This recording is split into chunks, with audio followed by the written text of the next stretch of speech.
అనేటువంటి ఆవేదన కూడా వ్యక్తం చేశారు కొందరు వ్యవహారం వల్ల కూడా. ఆయన ఒక సీనియర్ ఆఫీసర్గా వ్యవస్థలో సుదీర్ఘకాలం ప్రస్తావన చేసినటువంటి వారుగా. సో ఇప్పుడు జరుగుతున్నది ఏంటి? ఇప్పుడు ఒకటండి, రాజశేఖర రెడ్డి గారి హయాంలో ఏమో కొంతమంది ఐఏఎస్లుని ఉపయోగించుకున్నారు. వాళ్ళు పరిస్థితి ఏమైందో మనం చూసాం. ఆయన కుమారుడైన జగన్మోహన్ రెడ్డి గారి సేవలో వీళ్ళు ఐపీఎస్లు చాలా దారుణం అండి. అంటే nobody is above the law. ఎంత వాళ్ళు ఐఏఎస్లు కావచ్చు, ఐపీఎస్లు కావచ్చు, ఈ దేశంలో ప్రెసిడెంట్ ఆఫ్ ఇండియా కావచ్చు, ప్రైమ్ మినిస్టర్ కావచ్చు, ఎవరికైనా చట్టం ఒకటే కదా. అంతే. ఇక్కడ డెమోక్రసీ అనేది వర్క్ చేయాలి. డెమోక్రసీలో ఇవన్నీ కూడా చెల్లుబాటు కావు. ఏదో వాళ్ళ పేపర్లో రాసినంత మాత్రాన. ఇప్పుడు ఎందుకంటే మీకు రెండు ఉండవు కదా. అంటే you cannot have two different yard sticks. మీరు అధికారంలో ఉన్నప్పుడు ఒక రకంగా, ఇప్పుడు ప్రతిపక్షంలోకి వచ్చిన తర్వాత ఒక రకంగా మాట్లాడితే కుదరదు కదా. మీరు ఏ విధంగా ఎందుకు వాళ్ళ హ్యాండ్ ఇన్ గ్లోవ్ లాగా ఎందుకు మారిపోయారు?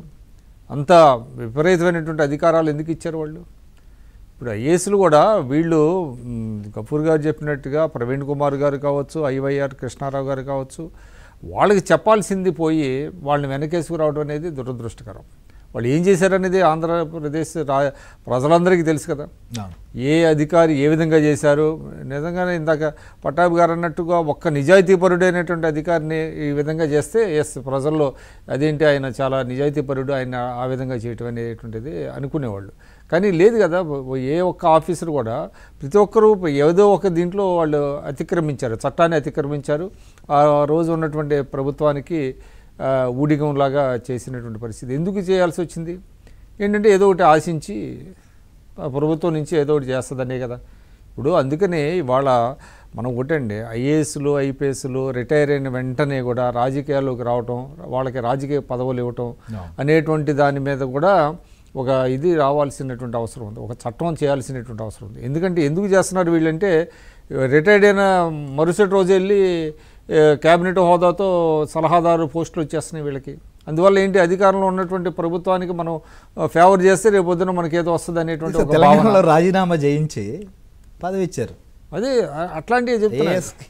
రాజీనామా చేసి ఆయన ఎమ్మెల్సీగా చేరారు. తర్వాత మళ్ళీ ఎలక్షన్లో కూడా పోటీ చేశారు. ఎందుకు ఏపీలో కూడా ఒక ఆయన కలెక్టర్గా ఉన్నాయని వెంటనే చేసి వైఎస్ఆర్సీపీ అభ్యర్థి అయిపోయాడు ఆయన. సో ఇవి కట్టడి చేయాలి. ఇప్పుడు మనం ఏంటంటే దీన్ని ఇండివిజువల్ దీనిగా చూడటానికి లేదు, ఈ వ్యవస్థలో ఇటువంటి దాని మీద మారటానికి ఏ చర్యలు చేపట్టాలనే దాని మీద ఎక్కువ డిస్కస్ చేయాలండి. అంటే భవిష్యత్తులో కూడా, ఇప్పుడనే ఇదేనే కాదు, భవిష్యత్తులో కూడా ఐఏఎస్లు ఐపీఎస్లు రాజకీయాలకు అతీతంగా ఏ విధంగా పనిచేయాలి, పనిచేయటానికి ఎటువంటి కార్యాచరణ ఉండాలి అనేటువంటిది చూడాలి. ఎందుకంటే మేజర్గా ఏంటంటే వాళ్ళకి పదవులు మనం చూస్తున్నాం. కొంతమంది చీఫ్ జస్టిస్గా పనిచేసిన ఆయన్ని తీసుకెళ్ళి రాజ్యసభకి ఎంపిక చేశారు. ఇది ప్రభుత్వం, మోడీ గారి ప్రభుత్వం మనం చూసాం కదా.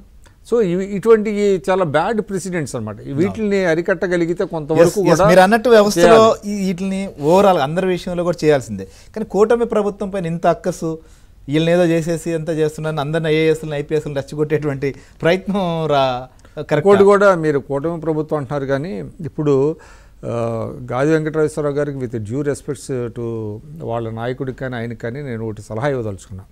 ఇవాళ ఆంధ్రప్రదేశ్లో జరుగుతున్నటువంటి పరిణామాల మీద